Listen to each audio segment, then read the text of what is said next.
మమ్మీకి ఇష్టం one part, డాడీకి ఇష్టం వన్ పార్ట్, పింకీకి ఇష్టం వన్ పార్ట్, అందరికి ఇష్టం వన్ పార్ట్. మీ హాలిడేస్ ని జాలీ డేస్ గా మార్చుకోండి ఫన్ పార్క్ తో. మైమర్పించే వాటర్ రైడ్స్, అబ్బురపరిచే థ్రిల్లింగ్ రైడ్స్ తో పాటు ఇంకా మరెన్నో. వినోదానికి ఉల్లాసానికి లేదు మరొకటి సాటి. తప్పక విచ్చేయండి fun park, the one and only destination fun park, Golagamudi, Nellore. తల్లికి వందనం వాయిదా వేయటం అనేది చాలా అనర్థదాయకం.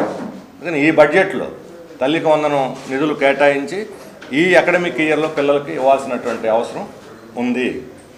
అలాగే వెంటనే ఎడ్యుకేషన్ ఇయర్ స్టార్ట్ అయ్యే లోపే డిఎస్సి నిర్వహించాలి. వాళ్ళు 16,500 పోస్టులు ప్రకటించారు. యాక్చువల్గా ఇవి 40,000 పోస్టులు.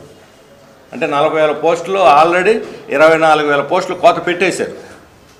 24,000 కోత పెట్టేశారు. ఎందుకంటే 40,000 నేను సృష్టించింది కాదు, కేంద్ర ప్రభుత్వ నివేదికలోనే ఇచ్చారు. 40,000 పోస్టులు ఆంధ్రప్రదేశ్లో ఖాళీగా ఉన్నాయని, హై స్కూల్ బిలో వాళ్ళే.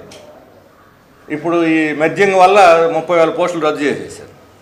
అంటే రేపు యాక్చువల్ 16,000 పోస్టులు వస్తాయా లేదనేది కూడా అనుమానం.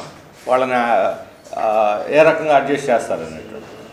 అందువల్ల ఈ రాబోయేటువంటి విద్యా బడ్జెట్లో అయినా అత్యధిక వాటా విద్యకి కేటాయించి ప్రభుత్వ విద్యని బలపరచాలని చెప్పి నేను కోరుతున్నాను. విద్యా దీవెన, వసతి దీవెన అనే పేర్లు ఏదైనా పెట్టినా హాస్టల్కి ఫుల్ మెస్ బిల్లు, లేకపోతే college reimbursement YS Rajasekhara Reddy ఉన్నప్పటి నుంచి పెట్టారు. తర్వాత తెలుగుదేశం కూడా కొనసాగించింది 2014 నుంచి కూడా.